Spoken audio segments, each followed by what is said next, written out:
In this video, you will see some Google Chrome keyboard shortcuts which can help you to work faster. So let's see them one by one. First shortcut is for opening a new tab. So shortcut for opening a new tab is Ctrl T.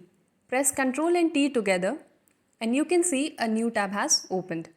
Now let's see the keyboard shortcut for closing the current tab. Press Ctrl W to close the current tab.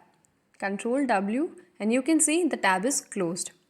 Now if you have accidentally closed any tab and you want to restore that tab, so for that the keyboard shortcut is Ctrl Shift T. Let's see how this works.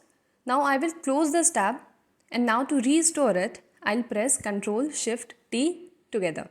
And you can see the tab has been restored. And also if you have closed multiple tabs, like now I will close these 3 tabs and now we will use this shortcut to restore each of the closed tab.